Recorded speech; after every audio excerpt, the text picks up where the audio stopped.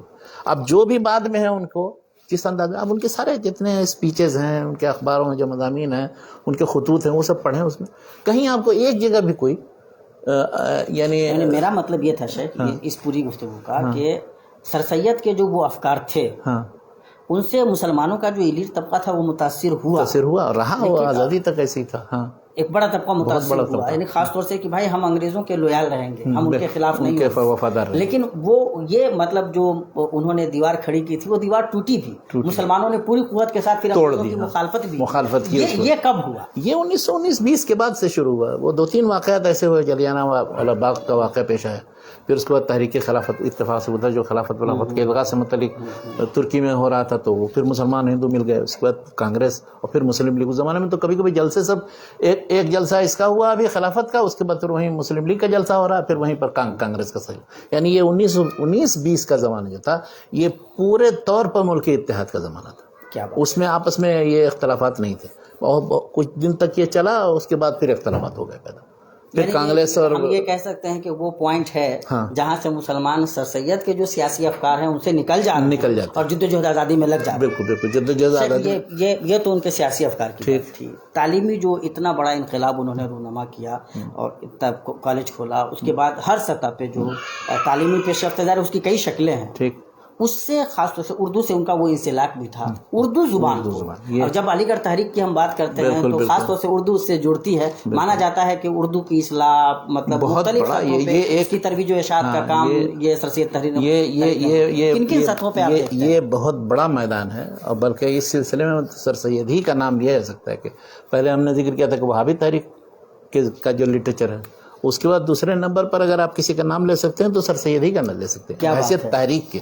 بلکہ اس سلسلے میں ایک دلچسپ بات بتاؤں، وہ بھی سید احمد بریلوی تھے اور یہ سید احمد دہلوی تھے، یعنی دہلی کے تھے یا وہ، لیکن دونوں کے درمیان بعد المشرقین ہیں افکار کے. وہ لڑے باقاعدہ اور مقابلہ کرنا اور مخالف طاقتوں کو، بلکہ انہوں نے ہندوؤں کو خط لکھا ہے بعض راجاؤں کو، ان کو کہا کہ ہمارا مقصد ہے کہ باہر کے لوگوں کو نکالنا، لیکن ان سب خطوط کو یہ اس کے مقابلے میں بالکل ہی باہر والوں کو کے ساتھ مل کر کے رہنا. لیکن بس وہ یہ کہ تعلیمی میدان کے ساتھ ساتھ انہوں نے جو ادبی میدان میں یہ کیا، انہوں نے تہذیب الاخلاق جب سے نکالا 1870 سے، تو وہ تو پھر اس کے بعد اظہار خیال کے لیے ہر طرح کے علمی مضامین کے لیے، اور خود ان کی جو سر سید کی تحریر ہے وہ اور اس سے وابستہ جتنے لوگ تھے، یعنی آپ جو اساتین خمسہ کہے جاتے ہیں تو ان میں تو ایک کو چھوڑ کر کے، محمد حسین آزاد کو چھوڑ کر کے، باقی تو سب علی گڑھ ہی سے وابستہ. سر سید خود ہیں، حالی ہیں، شبلی ہیں، نذیر احمد ہیں. کیا بات ہے. جبکہ ان سب کے افکار و خیالات ایک جیسے نہیں ہیں، لیکن سب نے ذریعہ اظہار جو اردو کو بنایا، اس کے سلسلے میں جو پھر وہ اردو کی ترویج ارشاد ہوئی، یہ تو ایسا کارنامہ ہے کہ وہ سر سید کی ہی تحریک، یعنی علی گڑھ تحریک کی کو مطلب کیا کیا زبان پہ کیا اثر. انہوں نے کیا کیا کہ پہلے یہ تھا کہ مقفع مسجع قسم کی نثر لکھتے تھے، فارسی زدہ، بالکل اس میں الفاظ داخل کر کے، بالکل پڑھیے آپ تو ایک دم عجیب طرح کی چیز لگتی تھی. تو انہوں نے کہا کہ یہ کیا ہے، تو اس کو ایک دم عوامی زبان بنا دی، جیسے وہابیوں نے بنایا اسی طرح سے ان لوگوں نے بنایا. ہم یہ مانیں گے کہ مطلب جو تقویۃ الایمان ہے یا جو وہابی لٹریچر تیار ہو رہا ہے، اس کا اثر مطلب سر سید اس کا اثر نہیں، اس کو انہوں نے اور بڑے پیمانے پر پھیلا دیا، اس لیے کہ صحافت ہاتھ میں آ گئی نا. اور اسی وقت انہی کی صحافت نہیں، اس کے بعد بھی جو بھی صحافت تھی، بس کہ اس کے رد عمل میں جو صحافت ہیں ان کو بھی کہا جاتا. مثلا اودھ پنچ اخبار، تو وہ مزاحیہ انداز میں ان پر رد کرتے تھے جو لوگ، یا مذہبی انداز میں جن لوگوں نے تنقید کی، جیسے مثال کے طور پہ اشاعت السنہ 1877 سے نکلنا شروع ہوا، تو وہ بھی دراصل انہی کے افکار و خیالات کے تعاقب میں اور قادیانیوں کے تعاقب میں ہوتا تھا. اسی طرح ایک تھا نور الافاق کے نام سے، ایک تھا ڈپٹی امداد اللہ علی اکبر آبادی جو تھے، تو وہ ایک پرچہ نکالتے تھے، تو وہ اس کا مقصد ہی تھا تہذیب الاخلاق کا رد. تو جب تہذیب الاخلاق کو دیکھا کہ اب یہ جاری رکھنا بہت مشکل ہے اور بند کر دیا، تو انہوں نے بھی بند کر دیا اپنا. انہوں نے کہا کہ ہم نے تو شروع ہی اسی لیے کیا تھا کہ ان کا تعاقب کریں گے، تو انہوں نے ایک طرح سے ہلچل پیدا کر دی. سارے جتنے لکھنے والے تھے وہ سب اردو میں ہر طرح کے مضامین چیزیں لکھنے لگے، اور سہل اور سلیس اسلوب، اور اس میں جو ہر ایک کا بعض کا تو خاص اسلوب تھا. اب جیسے شبلی صاحب طرز ہیں، ڈپٹی نذیر احمد مطلب ناول نگاری وغیرہ کا، افسانہ نگاری وغیرہ کے میدان میں معروف ہیں. یا اس طرح سے حال ہی ہیں نظم، خاص طور پر مسدس کے ذریعے، مسدس جس کے بارے میں خود سر سید کہتے ہیں کہ قیامت کے دن جو اللہ تعالیٰ پوچھے گا مجھ سے کہ کیا، تو کہا کہ بس یہ حال ہی سے مسدس لکھوا کر لیا۔ کیا بات ہے۔ تو لیکن اب دیکھیے ڈپٹی نذیر احمد مثال کے طور پر خرچ، یہ خود بھی بہت سا شذوذ رکھتے ہیں، الحقوق والفرائض کے نام سے کتاب لکھی، وہ بہت لوگوں نے داروگیر کی ان پر، لیکن اب انہوں نے ایک ناول لکھے ابن الوقت۔ جانتے ہیں ابن الوقت سے کس کی طرف اشارہ کیا ہے؟ سر سیدی کی طرف اشارہ کیا۔ سبحان اللہ۔ اس کو آپ پڑھیے، مقصد یہ ہے کہ یعنی پورے طور پر نہیں، انہوں نے کریکٹر ایک بنایا ہے اس میں، لیکن یہ ہے کہ وہ یہ دیکھنا چاہتے ہیں کہ کسی بھی صورت میں جو ہے اپنا مفاد پیش نظر رہنا چاہیے اور وہ متاثر نہ ہو، اس لیے ایسا تعلق رکھو انگریزوں سے کہ کبھی بھی کسی جگہ تمہیں مطلب زک نہ پہنچے، مفادات پہ چوٹ نہ پڑے۔ تو ایسے ہی شخص ابن الوقت ہوتا ہے، تو اس کو ایک طرح سے بالواسطہ، اگر بالکل پورے طور پر ہم نہیں کہتے ہیں کہ بالواسطہ انہی پر چوٹ ہے۔ اور اچھا اسی طرح اس میں تھے ایک سمیع اللہ صاحب، سمیع اللہ صاحب وہ بھی بہت سخت مخالف تھے بعض چیزوں کے، لیکن یہ لکھتے تھے۔ وہ ذکاء اللہ تھے، وہ منشی ذکاء اللہ، انہوں نے تو مطلب وہ تاریخ ہند پر پتہ نہیں کتنی جلدیں لکھ ڈالی، وہ سب اردو میں۔ پہلے اس سے پہلے کبھی تاریخ ہند پر اتنی بڑی کتاب نہیں تھی، یعنی اس زمانے میں یا اس سے پہلے ایک وہ جو انگریز تھا جس نے ساری ان فارسی اور اردو کی کتابوں کے پیش نظر، وہ ایلیٹ ایک تھا جو اس نے ساری تاریخ کی پتہ نہیں کتنی جلدیں لکھ ڈالی ہیں، تو لیکن اردو میں نہیں کوئی ایسی تاریخ تھی جو ہندوستان کی ہے، تو وہ انہوں نے لکھی۔ تو کوئی موضوع ایسا نہیں رہ گیا کہ جس میں چاہے وہ افسانہ و ناول ہو، چاہے تاریخ ہو، چاہے مذہبی مضامین ہو، اور مختلف اور دوسرے تحقیق کی چیزیں، وہ سب اس کی سمجھیے کہ اس کا دروازہ ہی کھولا ہے سر سید نے، اور سب لوگ پھر اس کے بعد اسی دروازے سے پھر اس وسیع اور اس میدان میں آئے اور ایک طرح سے تجدید کا کام کیا۔ اچھا خاص آپ انشاء کہیے یا فنی نثر کہیے، تو اس میدان میں بھی اب سر سید کے بعد تحریریں بہت ہی اچھی ہیں، مطلب مزاحیہ طنزیہ انداز کی ہیں، یا اور جو دوسرے سر سید سے وابستہ تھے ان سب کی تحریریں، تو اس لحاظ سے بھی نثر کو ترقی دی انہوں نے، اور بہت بڑا ذخیرہ ہے ان کتابوں کا۔ یہ جو نظم کی اصلاح کی بات آتی ہے تو نظم کی اصلاح میں ان کا نام نہیں آتا ہے، وہ آتا ہے تحریک کا نام آتا ہے، سر سید کی تحریک کا حالی ولی کی وجہ سے تو آتا ہے، لیکن اصل میں حالی اور محمد حسین آزاد ان دونوں نے ہی پنجاب کے اندر جو ایک انجمن بنائی تھی ان لوگوں نے، اس انجمن کے ذریعے اس طرح کی جدید نظموں کی سلسلہ اس کی ابتدا ہوئی۔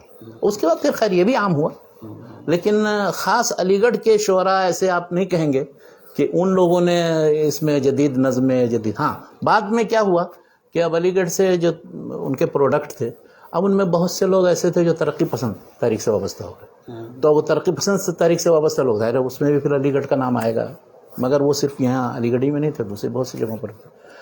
تو اس سے یہ سمجھ میں آتا ہے کہ لسانی طور پر اور ادبی طور پر علی گڑھ کی تاریخ نے بہت زیادہ اثر ڈالا، اور بعد میں سارے لوگ تقریباً تحریر سے اور فکر سے اور اسلوب سے متاثر ہوئے، اور انہوں نے ہر میدان میں تجدید کا کام کیا۔ اتنا سب کچھ کیا سر سید نے۔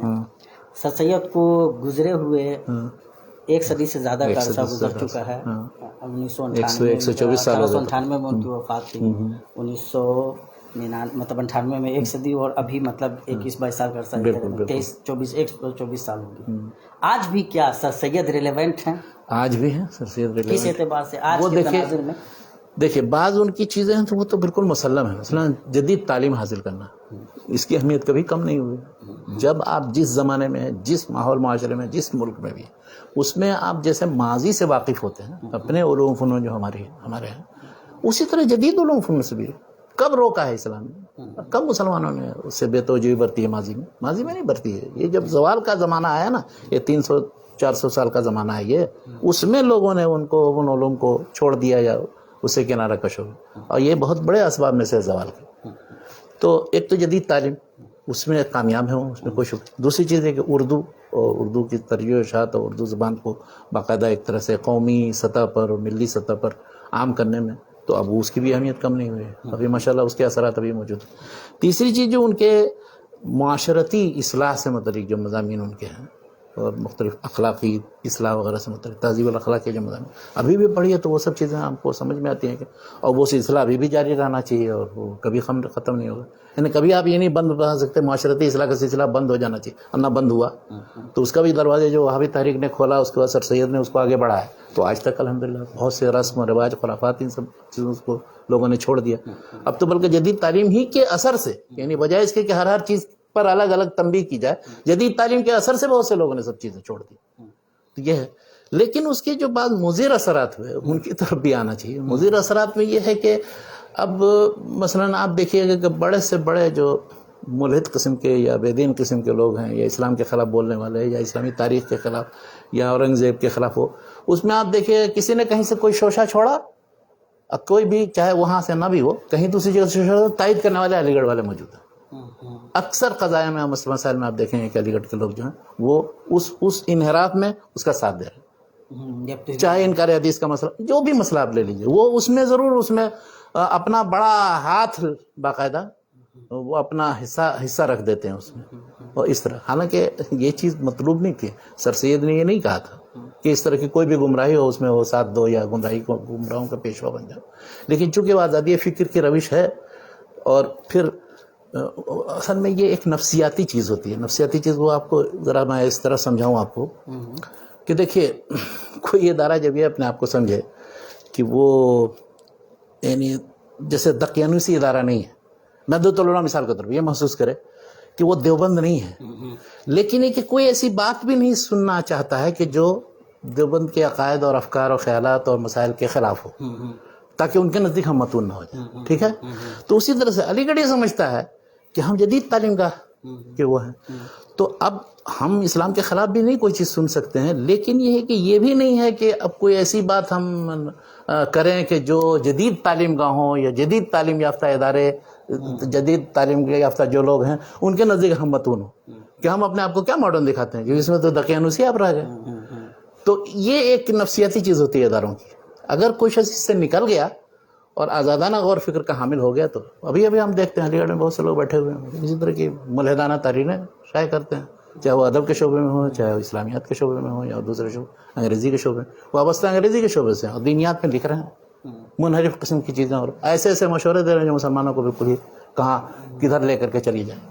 تو میں نام نہیں کسی کا بھی لینا چاہتا ہوں اس کی ضرورت بھی نہیں ہے. تو ایک تو یہ بات ہے کہ ان کے ہاں جو یہ ہے کہ کسی بھی طرح کے انحراف یا شذوذ کی وہ من اوائل من یصدق اور اس کے بعد اس کی ترویج و اشاعت کریں گے. کسی مسئلے میں آپ دیکھ لیجیے تو اس کی تو مطلب جو بیج ڈالنے کا کام ہے وہ تو سر سید صاحب نے کیا تھا تو اب جو ان کے وابستگان ہیں وہ کہیں نہ کہیں تو ان کو تو یہ اس کے مضر اثرات میں سے نہ ہوا. یہ تو مثبت چیز نہیں. اچھا اسی طرح سے مضر اثرات میں اس کے یہ دیکھیے کہ خود سر سید کے بارے میں یہ کہا جاتا ہے ان کے تذکرہ نگاروں نے لکھا بھی ہے کہ وہ نماز اور روزہ کی بہت زیادہ اہتمام نہیں کرتے تھے بہت پابندی نہیں کرتے.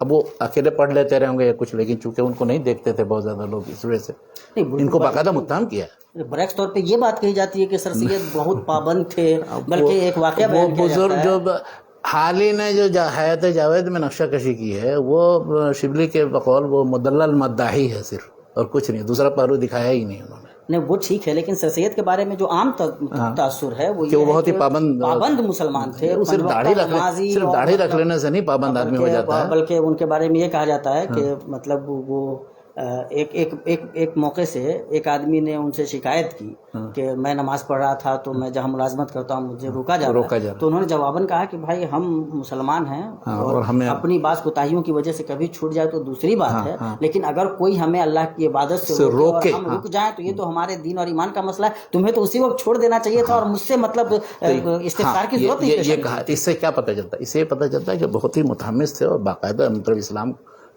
کا جذبہ ان کے اندر یہ نہیں تھا کہ ختم ہو گیا لیکن خود عملاً کیا تھے اس کے بارے میں معاصرین کی شہادتیں موجود کہ وہ اب جیسے آپ ان کا حالات پڑھیے اس میں نزهۃ الخواطر میں تو سید عبدالحی حسنی باقاعدہ ان سے ملے تھے جانتے ہیں ان کو اچھی طرح سے اور ان کے حالات لکھے ہیں تو اس میں مطلب یہ کہ نماز اور روزے سے متعلق بہت زیادہ پابندی نہیں تھی ان کے یہ انہوں نے لکھا اور ان کے سارے مسائل جتنا شذوذ ہے ان کے یہاں وہ سب گنایا ہے تقریباً 40-45 مسئلہ. تو بہرحال مطلب جو اثرات ایسے جو مضرت رساں ہیں مضرت اس میں یہ ہے کہ عام طور پر دیکھیے گا علی گڑھ کے فرق میں ٹھیک ہے نماز پڑھ بھی لیتے ہیں لیکن بہت سے لوگ نماز کا مذاق اڑانے بھی والے بھی مل جائیں گے اور بہت سے لوگ اس کو دینی چیزوں کا اہتمام نہیں. تو یہ علی گڑھ کی شان نہیں ہونی چاہیے. کیا بات ہے. آپ اگر باہر جاتے ہیں وہاں سے نکل کے تو دکھائی جیسے شیروانی کے ذریعے آپ دکھاتے ہیں تو اسی طرح سے اپنے ان آداب اور اخلاق اور تہذیب کو بھی جس طرح سے دکھاتے ہیں تو اس میں یہ چیز شامل ہونی چاہیے کہ آپ دیندار ہیں مسلمانیت اور ایک مسلمان اچھے مسلمان ہیں. یہ دکھائیے یہ نہیں بلکہ حتیٰ کہ وہاں کوئی ہندو بھی پڑھ کر کے نکلے تو یہ دکھائے کہ ہاں میں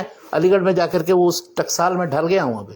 اور بالکل تہذیب کی نمائش تو علی گڑھ والے اچھی کرتے ہیں لیکن یہ کہ اس میں مطلب دین کی یا اپنے روایات کی مخالفت کا عنصر نہیں ہونا چاہیے. یہ جب جیسا کہ سر سید نے مثلا اتنی لمبی داڑھی رکھی تھی اور کبھی مروب نہیں ہوئے کسی سے مروب نہیں ہوئے لیکن آج کل کے لوگ وہ معمولی کتنے لوگ داڑھی رکھتے ہیں. سر سید سب سے بڑی شخصیت جو ہماری پوری تاریخ میں مروب ہوئی ہو تو سر سید کی تہذیب سے لے کر کے ایک ایک چیز سے مروب تھے. کھانے پینے تک کے آداب وہ ہمارے بدلنا چاہتے وہ سب بدل دینا تو کیسے مروب نہیں ہو تو مکمل مروب تھے. وہ تو ہم سمجھتے ہیں کہ شاید انہی چیزوں پر تو ہم تنقید کرتے ہیں اسی لیے ان کو ہم پورے طور پر کلی طور پر نہیں قبول کر سکتے ہیں. اسی لیے انہوں نے تعلیمی تحریک چلائی یونیورسٹی ماشاءاللہ یونیورسٹی کے اثر سے ماشاءاللہ ہزاروں آدمی نکلے اور فارغ ہوئے اور مسلمانوں کو جو علمی ترقی ملی وہ سب ان کے حسنات میں سے. اس طرح سے ان کا جو دینی جذبہ تھا اور قدوۃ احمدیہ لکھے لیکن جس راہ پر پورے قوم کے سب بچوں کو لگا دیا اگر وہ ان کی نصیحت کے مطابق ٹھیک ٹھاک نکلے ہیں تب تو صحیح ہے اور اگر وہ بگڑ گئے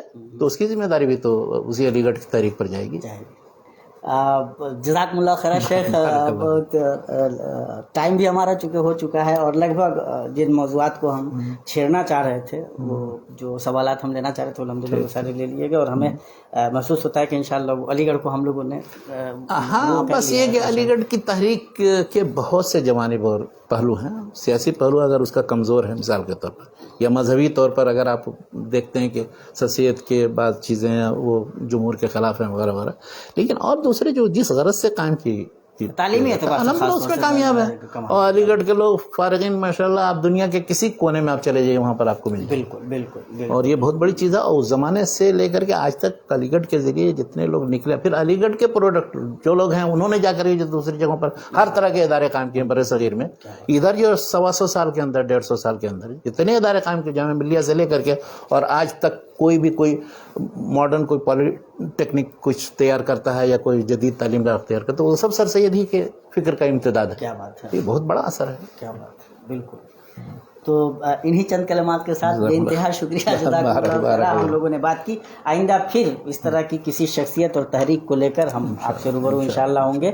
ابھی ہم شیخ کو زحمت دیتے رہیں گے اور گفتگو کا سلسلہ انشاءاللہ آئندہ بھی جاری رہے گا. اللہ پاک تعالیٰ سے دعا ہے کہ اللہ پاک تعالیٰ شیخ کا سایہ ہم پہ تعدیر صحت و عافیت کے ساتھ برقرار رکھے اور ہمیں استفادہ کی توفیق دے. آپ سے گزارش کریں گے کہ ویڈیو کو زیادہ سے زیادہ شیئر کریں لوگوں تک پہنچا دیں اور سوالات بالکل آپ رکھ سکتے ہیں. یہ بالکل ضروری نہیں ہے کہ لائیو سوالات لے لیے جائیں. انشاءاللہ آئندہ پروگرامز میں ہم وہ سوالات شیخ کے سامنے ضرور پیش کریں گے. کوئی استفسار ہو تو استفسار کا جواب بھی لینے کی کوشش کریں گے یا کوئی نقطہ ہو جو آپ سمجھتے ہوں کہ آپ ایڈ کر سکتے ہیں تو آپ کو ضرور ایڈ کرنا چاہیے. انشاءاللہ ہم اور ہمارے قارئین و سامعین ناظرین ضرور استفادہ کریں گے. جزاکم اللہ خیر. بارک اللہ فیکم. السلام علیکم ورحمۃ اللہ وبرکاتہ.